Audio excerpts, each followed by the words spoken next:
Olá, estamos começando mais um programa em Tom de Conversa e no programa de hoje nós vamos falar sempre de assunto que interessa a você.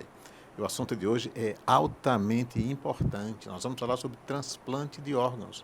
É isso mesmo, transplantes de órgãos. E nós vamos falar com uma pessoa que é especialista no assunto, é o enfermeiro e advogado Benito Oliveira Fernandes.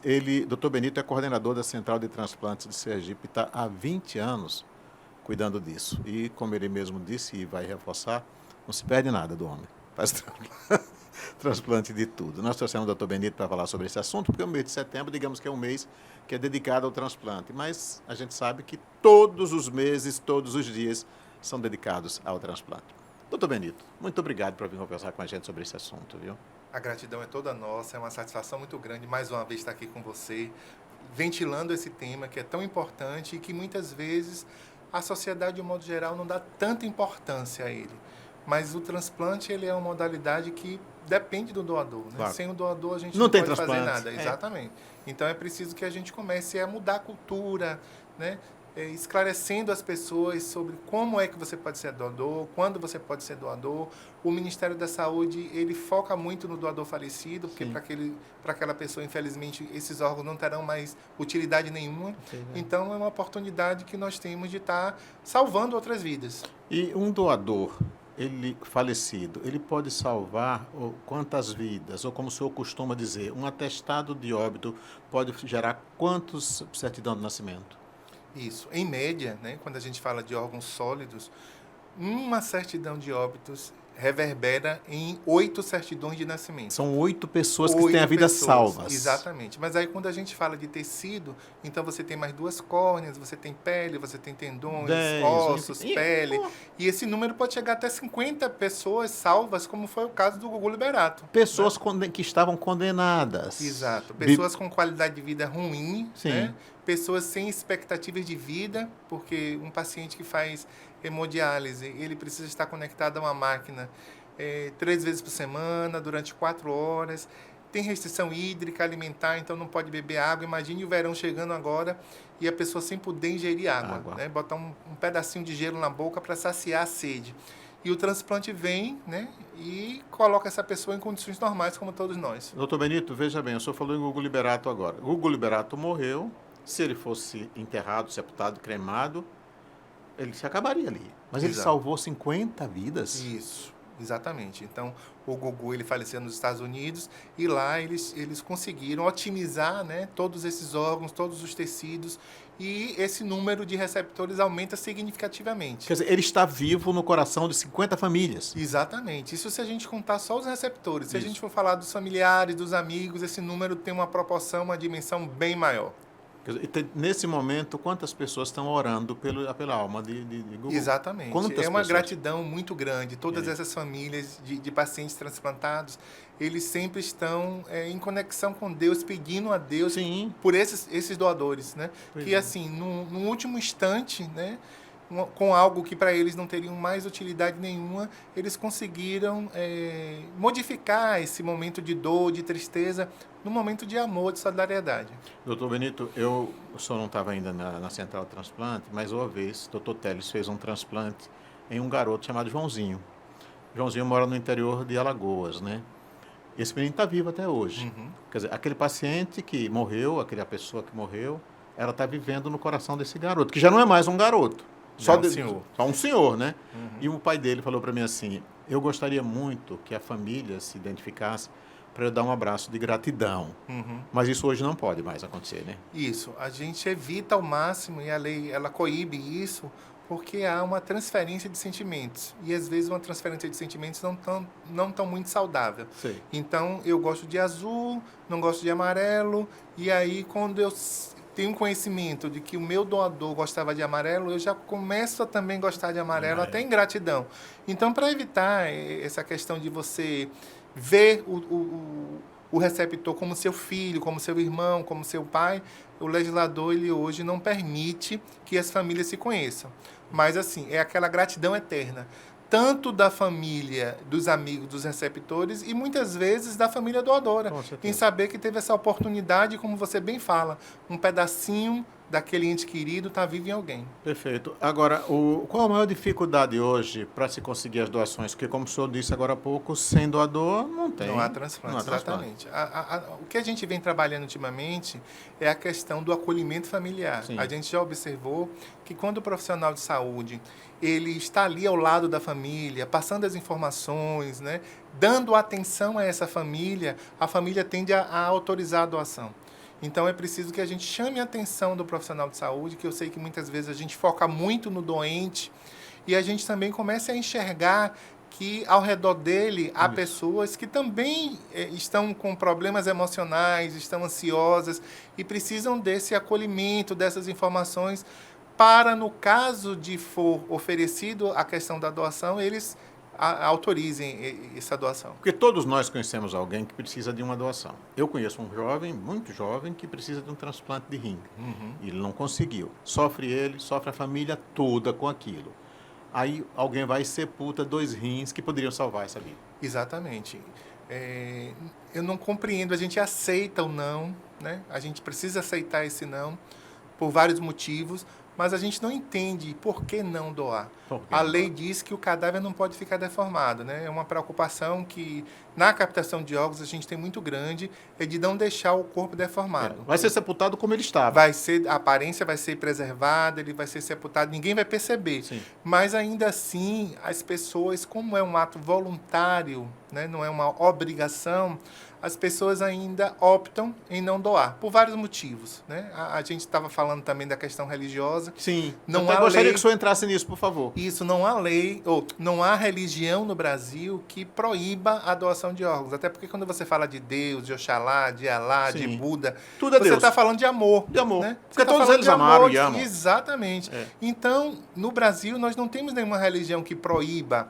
Mas quando a família ela não tem certeza do desejo do seu ente querido, ela fica procurando um motivo para corroborar a não doação. Sim. Então, ela alega que a religião não permite, ela alega que vai demorar, ela alega que o corpo vai ficar deformado. Então, são várias alegações para o não. Mas o que a gente precisa salientar é que qualquer pessoa pode precisar de um transplante. O próprio João Paulo II já tinha se posicionado sobre isso, né, doutor Benito? Exatamente. Ele editou uma encíclica papal, onde ele diz que se o diagnóstico de morte encefálica for feito de forma legal e ética, os católicos devem ser favoráveis à doação. No entanto, muitos padres desconhecem essa informação e não ventilam isso nas suas homilias. O senhor já pensou no fator multiplicador se os padres começassem? Exatamente. Então, todos os líderes religiosos, de um modo geral, eles precisam tratar desse tema, É. falar com seus seguidores. Sejam eles né? católicos, Católico, protestante, espírita. umbandista, espírita.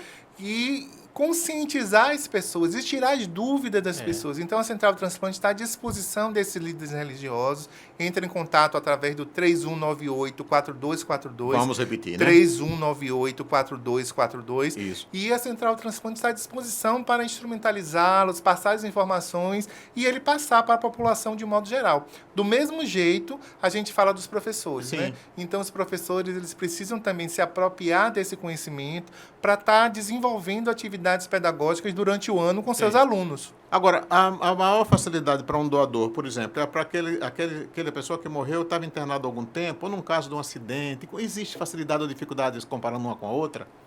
Isso. Quando o paciente tem morte por parada cardiorrespiratória, Sim. que é aquele cadáver que a gente conhece, que vai para o necrotério, que vai para o ML, Sim. infelizmente esse cadáver ele não doa órgãos. Ele pode doar córnea até 6 horas depois da parada. Certo.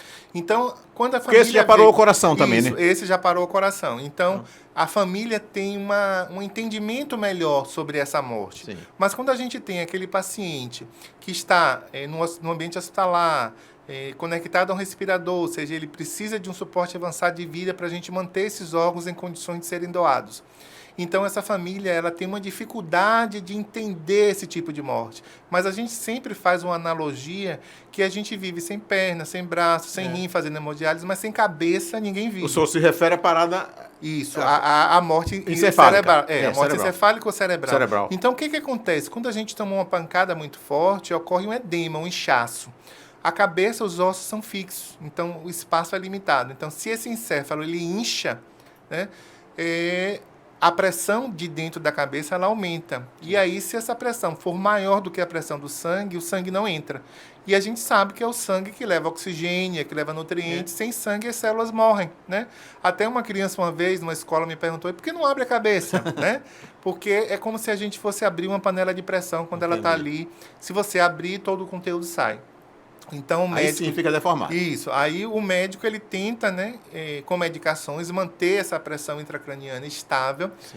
Mas infelizmente em algumas ocasiões isso não é possível. E o paciente ele é declarado morto. Sim. Só que esse diagnóstico ele é feito de forma segura. São feitos 2 exames clínicos por médicos capacitados. É feito um exame complementar, onde a gente vai visualizar que não tem atividade elétrica no eletroencefalograma, ou não tem metabolismo na arteriografia, ou não tem sangue circulante no Doppler transcraniano. E aí sim, só a partir daí é que essa pessoa é declarada morta e a gente pode oferecer à família essa oportunidade de doar esses órgãos. Mesmo o coração continuando batendo. Mesmo o coração batendo. E aí me parece que é o problema do transplante do coração, que as pessoas dizem, o coração está batendo. Isso, ainda está vivo, né? Então o coração está batendo, está vivo. Está quase morto. Não, ele já está morto porque a perda da cabeça é incompatível com a vida. Enfim. Então, isso é a questão. Doutor, eu queria que o senhor me falasse uma coisa até rapidamente, né? Primeiro, uma pergunta que alguém me pediu para lhe fazer. Quando o senhor começou a cuidar disso aqui, só tinha os cabelos brancos. Aí queriam saber, aliás, pretos, né? Isso. Se os cabelos ficaram brancos por causa do tempo ou se por causa das preocupações, das negativas, ou para as duas coisas? É uma junção, né? É uma junção, porque é muita responsabilidade, a gente enfrenta, né, muitos problemas, então a gente precisa ter uma estrutura que favoreça que os transplantes e as doações aconteçam. A lei diz que quando o hospital ele não tem condições de realizar exame complementar, por exemplo, a central de transplante tem de disponibilizar esses exames, então a gente vem aí lutando para que a gente consiga efetivamente disponibilizar essa ferramenta para o estabelecimento de saúde. Pronto, agora outra coisa também, um fato curioso. É verdade que existe a pirataria de órgãos, de alguém vai lá, arranca rins, arranca coração, essas coisas? Bom, no Brasil, a própria Constituição Federal, no artigo 199, ele proíbe a venda e o comércio de órgãos, né? Eu tenho que doar por amor. Exatamente, é um ato voluntário, é um ato de benevolência humana. Sim. Mas a gente sabe que há países onde a venda é possível. Então, por exemplo, na Índia, você pode vender um dos rins, você pode vender parte do fígado, né? Graças a Deus, a maioria dos países é proibido esse comércio. Mas a gente sabe que é possível. No entanto, no Brasil, a Polícia Federal, o Ministério Público Federal, isso até é um crime federal, né? Quando a pessoa diz que quer vender um órgão, ela já está cometendo um crime. Sim. E, no entanto, a gente entende a situação desesperadora de algumas pessoas, mas, assim, isso é um crime e de competência da Polícia Federal. Pronto, é igual a questão da doação de sangue. No passado, um passado bem distante, eu até diria 40, assim, as pessoas vendiam sangue. Eu, num banco de sangue, tirava o sangue, recebia algum dinheiro por aquilo. Hoje não pode mais, né? Exatamente. Não há comércio nem de órgãos, nem de tecidos no Brasil. Certo. Isso é proibido por lei, né? Na Constituição, no Código Civil, no Código Penal.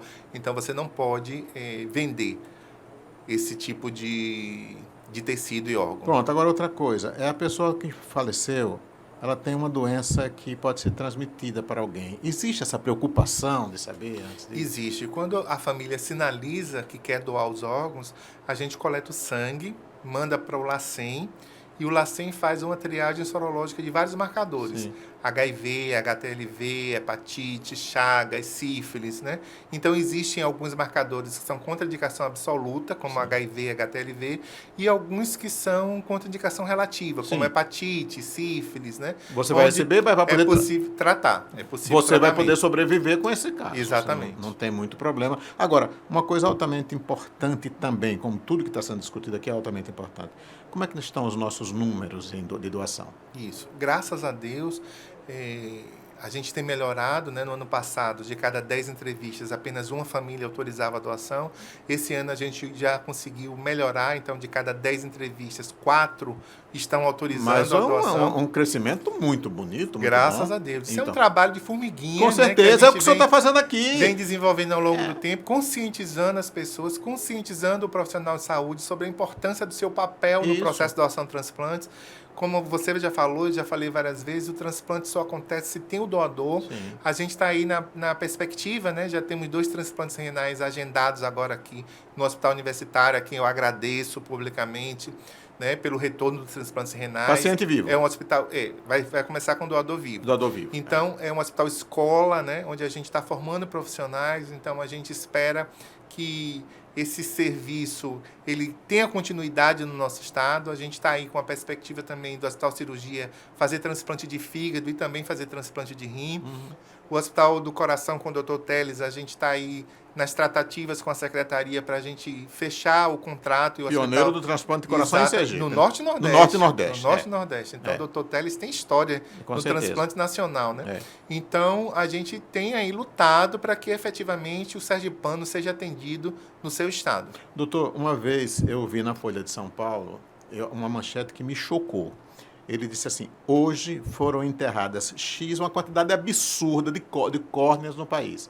Existem tantas e tantas pessoas esperando por córnea, mas hoje foram enterradas tantas, porque cada pessoa tem 2 córneas. Exato. Né? E que isso realmente é uma coisa para se pensar com muito carinho. Né? Com certeza. Todos os dias nós estamos enterrando Imagine um jovem que não consegue ler, não consegue ir para a escola porque ele tem ceratocone avançado. Imagine um paciente que tem uma doença chamada ceratopatia bolhosa, que é como se você tivesse uma conjuntivite, você sente uma sensação de ardor e areia no olho, e ele não consegue enxergar direito, não consegue desenvolver suas atividades habituais dentro de casa, não consegue fazer uma comida, lavar um prato. É desesperador você ficar numa fila aguardando 2 anos e meio por um transplante. Como você mesmo falou, toda hora nós enterramos córneas, né? Óbito por parada cardiorrespiratória. É um óbito que ocorre a todo instante. E a todo instante, não era para a gente ter fila de córnea, era para a gente ter estoque de córnea. Né? Mas, infelizmente, a gente ainda não desenvolveu essa empatia com o próximo. Né? Porque o transplante ele vem nos irmanar mais, nos colocar na dor do outro. Então, é uma mãe que autoriza a doação dos órgãos do filho para que outras mães não passem por aquela dor. Né? Nós tivemos uma doação em 2019... de uma mãe que doou os órgãos do seu bebê, ainda era um bebê, e ela disse isso: eu não quero que outras mães passem por essa dor. Então, isso é que você tem empatia, né? É você ter esse desprendimento e saber que, através da perda daquele seu ente querido, você deu oportunidade de vida a outras pessoas. Eu não entendo como é que alguém se diz religioso e fica com medo que o filho, ou a mãe, ou o marido chegue lá na outra dimensão sem os olhos. Como assim? Exato. Não existe isso. É isso que a religião, os líderes religiosos precisam trabalhar. Né? O nosso corpo, ele não é eterno. Não. O nosso espírito aqui é eterno. A gente já nasceu sabendo que vai morrer. Exatamente. Então, a gente precisa... Até porque a gente não sabe se vai precisar. Né? Então, como bem diz São Francisco de Assis, é dando que se recebe. Então, se a gente não tem essa predisposição a ser doador, e se eu precisar, será que alguém vai doar para mim? Pois é. Aí nessa hora eu vou achar que é importante o transplante. Pois é, infelizmente a gente só sente quando é na nossa quando pele. Tem um filho ou meu. Na pele de alguém próximo. Quando tem um filho meu, eu quero que apareça um essa doador. preocupação ela fica bem evidente. Não é? Mas quando a dor é do vizinho, aí a gente não se atenta muito. Então, é por isso que hoje nós estamos num índice bom de 4%, né? Já tivemos uma situação bem pior, né? Isso. E aí, que a gente chegasse a 70%. Exatamente. Era o ideal. O aceitável. O aceitável. 100%. Era melhor. Era melhor. A gente tem alguns estados no Brasil, como Paraná, Santa Catarina, onde de cada 10, 8 autorizam. Que beleza. Né? Aí a gente ainda não chegou nesse patamar. Mas a gente vai caminhar e a gente tem certeza. O sergipano é um povo solidário, o que falta é informação. E a gente vem tentando exatamente mostrar às pessoas a importância. Ninguém tira órgãos de ninguém sem autorização da família. Os órgãos doados são órgãos para salvar vidas, não são órgãos comercializados. Né? A gente reclama muito do atendimento das urgências e emergências, fala até um pouco do SUS, porque a gente só vê o SUS nesse momento. Sim. Mas o SUS, ele é bem abrangente, né? Nem nos Estados Unidos tem um SUS. Pois é, não conseguiram ter. Então, a gente fica assim meio que sem entender quando algumas pessoas falam que não são usuários do SUS. Quando a gente sabe que a água que a gente bebe é analisada pelo LACEN, que é do SUS. Quando todos os alimentos que a gente compra são liberados, né, pela Anvisa, as medicações, os perfumes, os cosméticos de um modo geral. Então, a gente precisa valorizar o Sistema Único de Saúde, que é ele que disponibiliza os órgãos para outros serviços realizarem os transplantes. Agora, tem um detalhe, para que a gente se empolga e começa a falar, mas é necessário. Tem um detalhe. Eu não posso mais colocar no meu documento que eu sou um doador de órgão.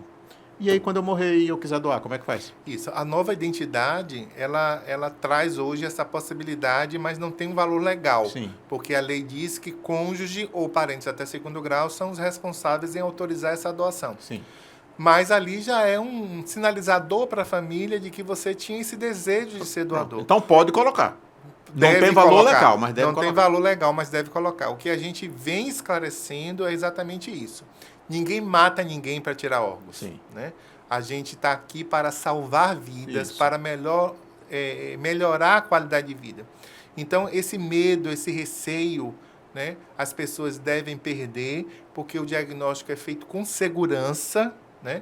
Inclusive, se a família tem um médico de confiança, esse médico pode participar desse diagnóstico. Certo. A família tem de ser comunicada e tem de ser informada do que está acontecendo para que ela possa sinalizar com mais tranquilidade. Agora, é óbvio que a gente tem de falar isso com antecedência, né? A gente não sabe o dia da nossa partida, então é preciso que a gente converse com os nossos familiares, isso na igreja, na escola, na empresa, no condomínio, para que as pessoas tomem conhecimento disso e percam esse medo, né? E comecem efetivamente a serem doador de órgãos. Doutor, para a gente terminar, esse nosso programa está no YouTube. O YouTube tem uma abrangência infinita, né? Aqui em Sergipe, como é que eu posso obter mais informações? E quem está nos vendo em outro estado, como é que pode fazer também?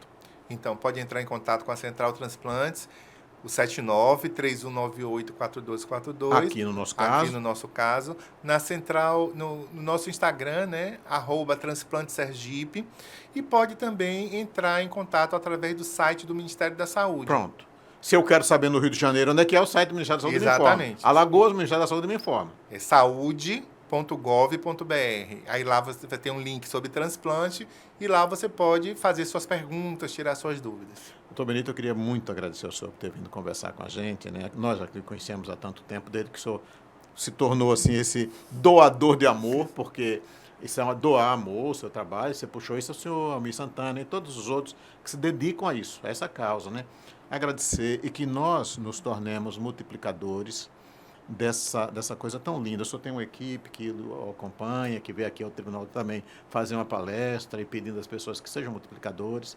Parabéns pelo seu trabalho e que o senhor consiga ajudar a salvar mais vidas e que outras pessoas continuem vivas através dessas pessoas que receberam seus órgãos. A gratidão é toda nossa, você é sempre um parceiro, nos ajudando sempre, desde quando ainda tínhamos cabelos pretos. É verdade. Né? Então a gratidão é recíproca, eu acho que cada um precisa fazer a sua parte. Né? É importante a gente estar conversando e falando de forma clara para as pessoas, né, da importância desse ato de se declarar doador de órgãos. Muito obrigado, Benito. Pois é, e assim nós terminamos o nosso encontro de conversa aqui hoje com o dever, a consciência do dever cumprido, a consciência tranquila, agradecendo ao doutor Benito por esse trabalho que ele faz, por a equipe toda que ele tem, e principalmente agradecendo a você que resolve doar seu órgão para continuar vivendo em alguém, e para a família, que mesmo na hora da dor, sabe que está fazendo o bem ao próximo. Muito obrigado. Até a próxima.